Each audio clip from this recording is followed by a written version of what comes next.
Narito na naman ang mainit na balita mula sa mundo ng politika. Isang nakakagimbal na balita ang lumabas ngayong araw kaugnay sa mga pagbabago ng posisyon ni PNP Chief Torre. Ayon sa mga impormasyong lumabas, tila bumaliktad na raw ito sa kanyang dating mga kalyado at ngayon ay tila mas malapit na sa kampo ni President Coutinho Norte Jr. Umuugong ang mga spekulasyon matapos ang sunod-sunod na pagpupulong umano sa pagitan ng ilang matataas na opisyal ng PNP at mga tauhan ng palasyo. Ayon sa isang source na tumangging pangalanan, may inihahandang malawakang paglilinis sa hanay ng mga tauhan na umano'y malapit sa nakaraang administrasyon. Ang pagbabagong ito ay sinasabing bahagi ng mas malawak na plano ni President Marcos laban sa anay nalalabing impluwensya ng mga Duterte sa politika at seguridad ng bansa.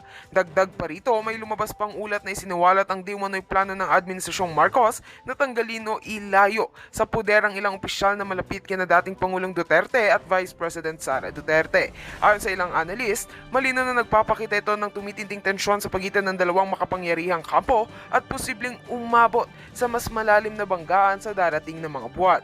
Sa ngayon, nananatiling tahimik si PNP Chief Torre ukol sa mga aligasyon habang wala pa ring opisyal na pahayag mula sa palasyo. Subalit malinaw sa mga kilos at galaw ng gobyerno na may malaking pagbabago sa direksyon ng kapangyarihan. Abangan na ang aming eksklusibong panayam upang kasama ang isa sa mga dating opisyal ng DILG na mas maglalantad umano ng mas malalim na katotohanan. At yan nga mga balitang ating pagkakatutukan, at kung bago ka pa lamang sa aking channel ay huwag kakalimutang mag-like, share and subscribe para updated ka sa aming mga bagong balita dito sa Tatak Pinas.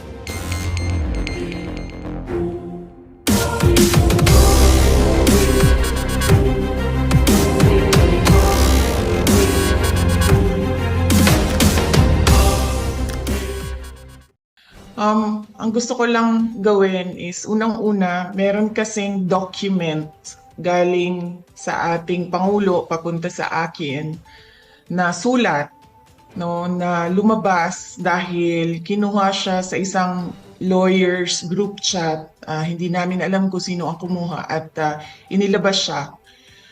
Gusto ko lang na isubmit ito as part of the records of this hearing kasi as a Filipino and as a public official, binasa ko yung ating protesta doon sa ICC at yung desisyon ng ICC. At nakita ko na wala talagang jurisdiction. Pero alam ko na merong ginagawang investigation dahil nabibigyan kami ng data or information galing sa mga law offices na ginagamit dyan sa loob ng Pilipinas sa pag-interview ng witnesses. Kaya kinausap ko unang-una ang Secretary of Justice noon. At dahil hindi paiba-iba yung sagot niya sa mga tanong ko, ang ginawa ko ay dumiretso ako sa Pangulo. Kaya yon, nabigyan ako ng sagot ng Pangulo at gusto kong basahin ang kabuuan ng sulat. Nakalagay dito, Dear Vice President Duterte, this is reference to your letter of 4 December 2023 as well as similar letters sent to members of the Cabinet, namely Secretary Jesus Crispin C. Remulla of the Department of Justice and Solicitor General Menardo Guevara on even date. With respect to your concerns, legal or otherwise, on the investigation to be conducted by the ICC into the previous administration's war on drugs, I remain steadfast in my resolve that the jurisdiction of the ICC over the Philippines after the effectivity of its withdrawal therefrom is very much in question. To this end, this government will not assist the ICC in any way, shape, or form. I am certain that all the members of my cabinet, including yourself, will echo my views on this matter. As it is my sworn duty, I will continue to defend and assert the sovereignty of the Republic of the Philippines at all times. Ngayon, naririnig ko po sinasabi ng ating Secretary of Justice na mabibigyan siya ng panahon na makasagot sa loob ng ICC. And that is clearly the Philippine government's position that there is cooperation with ICC. So kinikilala na nila ngayon yung jurisdiction ng ICC na wala naman kasi talaga because this is an extraordinary case of extraordinary rendition. At pangalawa, Senator Amy, gusto ko na sumagot ang Armed Forces of the Philippines kung bakit nila pinayagan na mangyari ito. Because under the law, the Presidential Security Command is in charge of the security of former presidents. So bakit nila hinayaan na mangyari ito sa isang dating Pangulo ng ating bayan? And finally, I request that I leave the meeting, the hearing, because I have to prepare for meetings as well here this morning at 9 a.m. Thank you very much, our honorable senators, mga kababayan. Maraming salamat, VP. Maitatanong lang, kailan yung date nung sinasabi mong sulat mula sa Pangulo natin? Ang date ng kanyang sulat ay December 15, 2023. 2023. Iba pang sulat pala ito. At maraming salamat at hihingin natin ang sagot ng ating AFP tungkol sa PSG at yung okasyon sa Villamor. Maraming salamat, VP. Kung may mga iba pang mga hearing, sana makadalo ka rin. Thank you. Opo, salamat. Okay, I think that's posited to Secretary Chodoro. Nawala Yes, na ma'am. yata si General Larida. No, ma'am. I will answer all the questions regarding the Armed Forces of the Philippines. As we said, we were deputized to support the Philippine National Police. And it is part of the constitutional duty of the armed forces to follow processes. And if we were to question those orders, even under color of law, under color of right, then it would amount to the armed forces acting unilaterally on its own, which is anathema to civilian authority over the military. As we said, our jurisdiction ends in providing support to the Philippine National Police. And with respect to the Presidential Security Command, that is a highly secure unit, and operational security is strictly followed. That ends my response, Your Honor.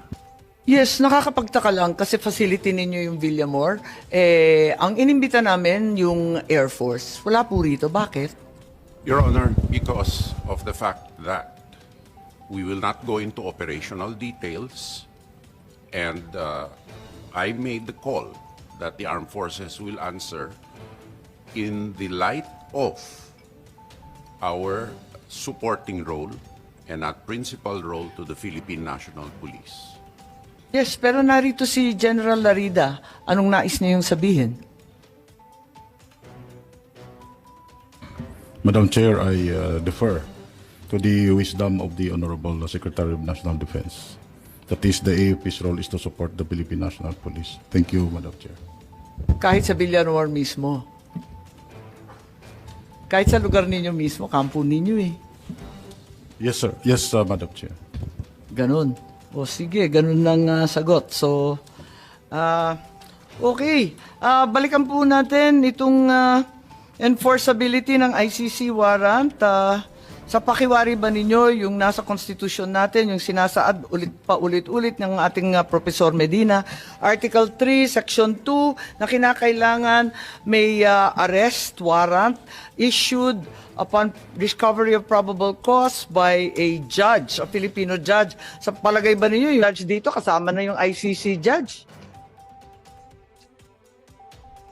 Ma'am, we invoke the sub judice rule, ma'am. We cannot answer any more questions relating to the arrest. So sa palagay ninyo, yung ICC, does it have any judicial power in the Philippines? Kasi di ba yung judicial power sa atin, ang klaro-klaro naman, Article 8, ang liwanag, di ba? Supreme Court and such lower courts, di ba? Recognized by the Republic Act 9851. Anong recognized ng 9851? Wala naman sinabi doon tungkol sa judicial. International Tribunal. Sorry? International Tribunal, ma'am. Can I read the provision again into the record? No, we've read it and Yes. we're all very, very familiar. Yes. Opo. So, ang sinasabi nyo, ICC hindi po kasama. Yun lang, yes or no lang po. Basta sinabi yung International Tribunal, it belongs to that class, ma'am. Sa palagay ninyo, International Tribunal, sakop na yung ICC. Kahit Sakop po, sakop. Ito malinaw po eh. Pero Oh. hindi na tayo member, di ba? Sabi ng DFA. Hindi ho naman yung membership ang pinag-uusapan dito eh. Ang pinag-uusapan po dito, crimes against humanity. International humanitarian law. Pero nagkasundo na tayo. Murder po ito, murder, executions, extrajudicial killings. Ito po yung sinasakop ng IHL mo. Sige, balik tayo sa Prosecutor General kasi agree to disagree na naman tayo. Even if Secretary Remulla in his budget hearing asserted that a local court action was necessary in order to enforce an ICC warrant, you proceeded to take part in the serving of the warrant and arresting PRRD. Andito ba yung prosecutor natin? Ma'am, he had to attend to something very important in the office. That's why I was the one who So you volunteered to go confirm there. that even though there was no local court action, you went ahead with this anyway? Yes, ma'am. Yes, of course you can. Confirm. But ma'am, can we lessen our discussion on this because it's sub judice, ma'am. It's a subject of a habeas corpus case in the Supreme Court, which the children of the former President Duterte themselves filed. Yes, we're well aware of the consolidated cases. Was this warrant presented to PRRD at the time he was arrested?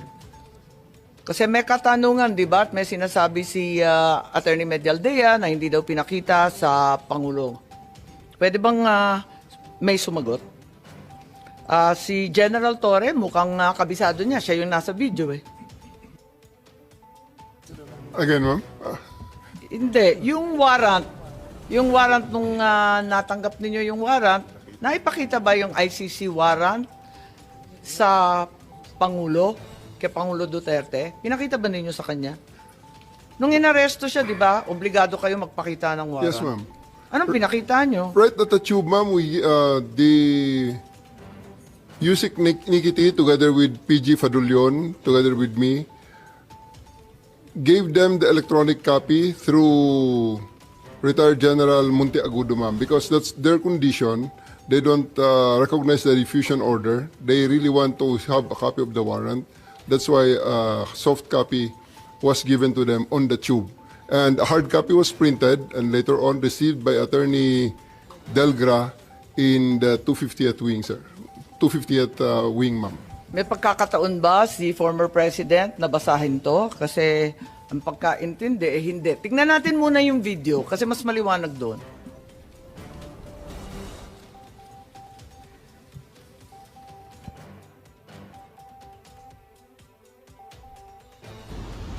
Pag umaresto ka ng tao, pag inaresto ka ng pulis, pwedeng hindi dala ng pulis ang warrant mo? Pwede. Sasabihin lang ng pulis kayo, oy, arestado ka, may warrant ka. Nasaan ang warrant? Doon sa istasyon, halika na. That's perfectly legal. Pag umaresto ka ng tao, pag inaresto ka ng pulis, pwedeng hindi dala ng pulis. So ang sabi po ninyo, hindi naman kailangan yung warrant eh, kaya hindi ninyo pinakita. Tama po ba yun? Ma'am, that is a very, very different interview in the aftermath. But I'm talking of Anong pinag-uusapan sa interview? and I'm talking about we have already veered on the general rules on the warrantless on the service of the warrants, because during the time and up to this time there are still a lot of people saying that I'm wrong in there, that you cannot arrest a person with a warrant that you know as a person has a warrant, yet you cannot serve it without the physical warrant. So all the lawyers know here Diba ang that, ma'am, sabi, that I'm right there.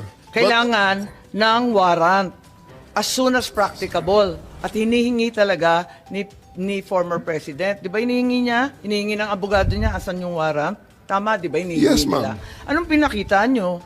We gave them the electronic copy of the warrant and it was given to them by Yusek Nikiti together with PG Fadulyon. It was received by Yung General warrant, anong klase yung Monteagudo. itsura ng warrant? ICC, Interpol? It's an ICC warrant, ma'am. ICC warrant. Yes, ma'am. That was directed to the Interpol. That was the attachment of the diffusion order. Pero ayon sa ating batas, di ba, napakaliwanag naman na yung court o judge, kinakailangan Pilipino. Di naman sakop nun yung Interpol, yung ICC. Bakit naging warrant rin sa Pilipinas yun?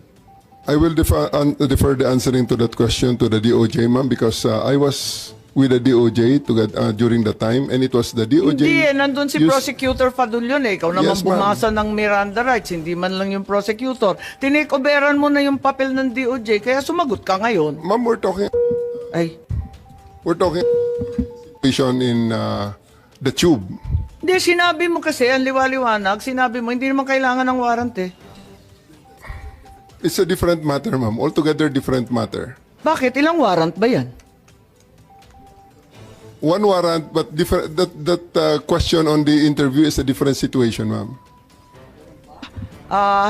So, kailan mo pinakita yung warrant? Yung sinasabi mo electronic copy? The first time, ma'am, it is not At kanino? me. It was not me who showed the warrant. It was Yusek Nikiti together with PG Fadulyon, together with me there in the tube of the plane.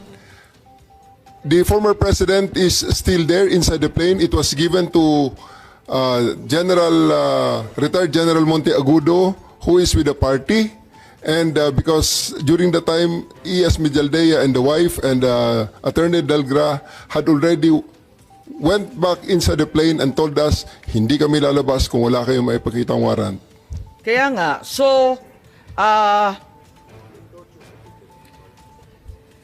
when was the accused finally shown the warrant of arrest? Di ba dapat as soon as practicable ang sinasabi? Kailan mo pinakita mismo kay former president? I believe, ma'am, the electronic copy is already acceptable now in the rules of court. Yun na nga, pero pinakita mo ba kay Presidente Duterte? It was not me who they invited inside the plane. It was the PCTC through General Alcantara, whom they invited inside the plane, showing to them and explaining to them the warrant. Ganun ba? Napaliwanag ba ninyo, Executive Director Alcantara? Kasi parang ang bilis-bilis lang naman ninyo dun sa eroplano. Ang nakita naming final warrant, 15 pages po. Ganun lang kabilis na nabasa Tama po yan, agad? 15 pages po. Pero i-present po namin kay President Duterte na nasa Nabasa niya lahat, 250. 15 pages? Ang bilis-bilis lang lumabas eh. Oh, hindi po niya nabasa yan. Hindi niya nabasa. Oo, hindi niya. So, bakit Doon po namin present sa kanya sa... kaya nga, pero ba't hindi niyo pinagbigyan na basahin? Kasi karapatan talaga ng akusado at ng arestado yan, di ba? At that point in time, ang may kopya po ng warrant ay si General Alex Monteagudo. Nagbabapiring po sa telepono niya. Matagal pong mabuo dahil... Siyempre, nasa airport. Oo, kaya Tapos nasa loob kaya ng nga po. aeroplano. Kaya nga so, po sa madaling sabi, Kaya nga po nag-print kami ng hard copy. So pagdating po sa 250, doon na binigay sa kanila yung warrant. Madam Chair, just on the warrant. yes, Senator Cayetano, please go ahead. Just one insight on the warrant and just to bolster my point kanina na bakit mas maganda na or bakit essential for me my local court, no? If you look at paragraph 12, before you look at it, can anyone in the room here tell me, I know the former president was accused of extrajudicial killing, of crimes against humanity. Pag sinabi yung torture, pwede kasing bago mo patayin, di ba? Pwedeng emotional torture, pwede mong gulpihin torture. So, included na yan. But does anyone here, can anyone tell me here that during his 6 years and before that, he was accused of ordering or himself raping people? Diba? I do remember malaking issue about his statements about a missionary who was raped and inexplain niya yon na frustrated, galit siya. But is anyone here accusing the former president of raping or ordering the rape, parang wala naman, di ba? Okay. If you look at, dahil walang, just for the record, Madam Chair, dahil wala naman nagtaas ng kamay or nagsabi, paragraph 12, the chamber notes that the prosecution alleges, let me say it again, the chamber notes that the prosecution alleges that some acts amounting to crimes against humanity of torture and rape under Article 7, subparagraphs 1 ba yan, F, 71, G of the statute were committed as a widespread and systematic attack against the civilian population. Ulitin ko the chamber notes that the prosecution alleges. So the prosecution in the ICC alleges that some acts amounting to crimes against humanity of torture and rape were committed as part of a widespread and systematic attack. For me, it's the first time I read that someone was accusing the president, the former government. But if you look at the last page of the warrant, or second to the last page, page 14, no? Issues a warrant of arrest. So, for these reasons, the chamber hereby issues a warrant of arrest for Rodrigo Roa Duterte, born on 28 March 1945, for his alleged criminal responsibility pursuant to Article 25, Paragraph 3, Paragraph A of Statute for the Crime Against Humanity of Murder, pursuant to Article 7(1)A, wala yung G na rape, committed in the Republic of Philippines during the relevant period as set forth in this warrant of arrest. So I just want to make this point, Madam Chair. So kung sa akin nangyari to, pupunta ako sa Philippine court at sasabihin ko sa Philippine court, sir, makita mo naman, sa Marites at Chismis kinuha ng prosecutor ng ICC. Padadala mo ako doon, pinakamaikse, 4 to 6 years yung hearing, deprived of liberty. Yung prosecutor mismo nag-allege ng rape. The harshest critics of President Duterte accuse him of being insensitive to women, saying misogynist, masama yung etc. And I won't defend him there. It's on the record, di ba? And also accused him of being insensitive to a foreign national who was a missionary here who was raped. But I haven't heard na inaccuse siya ng rape or ordering rape. Ang alam ko nga, galit na galit siya pag ministreat yung mga kababaihan. So, dun pa lang, questioning ko to before a Philippine judge. Kasi, kawawa naman ako pag nandun. So that's my point. So, the second point I just want to make kay SOJ is, I personally will respect its sub judice because this case in the Supreme Court is so important. But just for the record, nag-rule na rin, kung hindi ako nagkakamali, nag-rule din ang Supreme Court dyan na we cannot stop the hearing or we can continue kahit na sub judice. But he's not asking naman to stop the hearing. He's just saying, can we be sensitive to that? Because they're going to have to put their position on paper and present it before the Supreme Court. So, mamaya, Madam Chair, more factual na lang yung mga tanong ko rather than issues para yung facts naman, SOJ is not naman under dispute, di ba? And will help us pa nga sa doon. But this is just an example. And I just read this morning, pero nagulat lang ako doon na yung prosecutor pala may ganun allegation, no? Oo. Kaya nga nagkagulantaan. Palibasa, nakita natin yung warrant much later.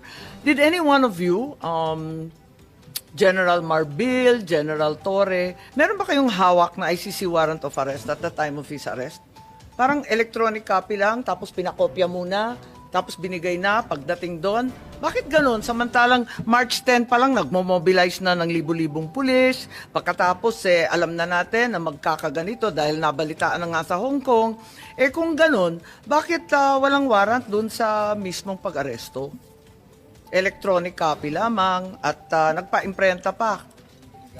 Ba't nagkaganon? May I differ on the wisdom of the SOJ to explain on the legality of the electronic copy of the warrant, ma'am? Hindi naman tinatanong yung legality. Okay lang yun. Ang tinatanong ko, bakit parang unprepared kayo samantalang prepared na si General Marbil? Madam Chair, I just want to make clear na ang kabaho po ng police is really to assist po yung PCTC natin. Yun po yung and what we have is tama po yung sinasabing order ng diffusion. So ito po yung nangyari. We rely po dun sa PCTC, dun sa lahat ng mga documents that they need na gagamitin po dun sa effect ng arrest. Ito po yung ginawa po ng again, uulitin ko, we are Dapat yung PCTC nagdala ng warrant.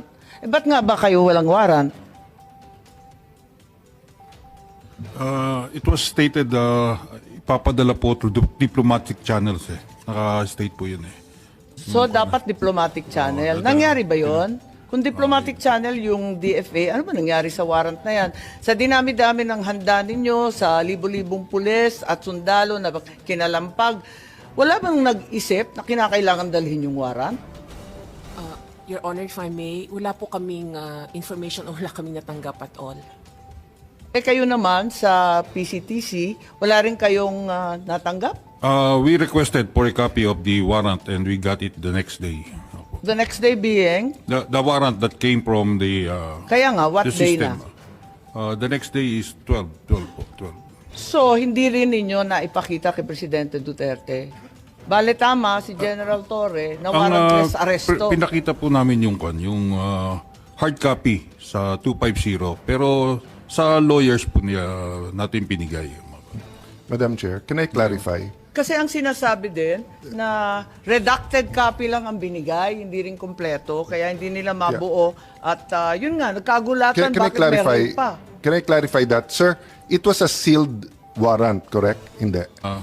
Hindi po. Hindi. Electronic yung nakuha po na... No. Ano ang Department. pinadala ng ICC? Kasi parang sa ibang news report, sabi sealed. Pag sealed kasi, hindi dadaan ng DFA yon. So yun nga ang question. What was sealed, sir, was the warrant of arrest was sealed before March 11. Yes. Tapos kanino, sir, pinadala? Sino magbubukas noon pag sealed? When they demanded a copy of the warrant, we relied on our fail-safe mechanism. We have a fail-safe mechanism to make sure that the documents are secure in our possession. So it's the DOJ that produced the warrant. Hindi sa may bias ako sa DFA, but I've worked with these people. Kasi pag sealed, may option na hindi padaanin sa kanila. At kahit pinadaan sa kanila, I don't think they have the authority to open it. Diba? Yes, but we had to use our fail-safe because the PCTC could not produce the warrant, so we had to use our fail-safe. But once naman it's opened by the proper authority who's allowed to open it, diba, to unseal it, then syempre Philippine law na. Ipapakita mo talaga dun sa na... Yes, we showed it to the president and to his lawyers. Teka, mapapaliwanag lang ako. Tell me candidly, at the time you apprehended PRRD, nung inaresto si former president, yung ICC warrant, nasa inyo na ba, General Torre? Yung totoo. Kasi you're under oath, alalahanin. Yes, ma'am. It is with us. It was already with you. Yes, Electronic. Ma'am. Yes, ma'am. Electronic. Wala Yes, kayong official copy? Electronic O walang copy, ma'am, hard given copy? electronic copy given to me by Yusek Nikiti of the DOJ, ma'am. Sa DOJ. Sa inyo, kasi parang nagtuturoan kayo, sabi ninyo, na dapat yung PCTC ang nagbigay. Pero wala kayong binigay. Sabi ninyo, dapat DFA. Nalilito po ako. Hindi po. Hindi po nagtuturoan. We had the copy of the warrant, not electronic copy of... Dinami-dami Yusek nang P. nag-aresto kay Presidente. Walang nag-isip na kinakailangan bigyan ng kopya na hard copy, opisyal, at talagang... Binigyan po namin sa... Saan? Saan at 250 kailan? po, binigyan po namin. Nung ma-print na po yung hard copy... Saan yun? Sa 250 po. Sa Villamor? Meron po. Ano yung 250 po? Sa Villamor po, Villamor. Binigyan po siya ng kopya, hard copy po.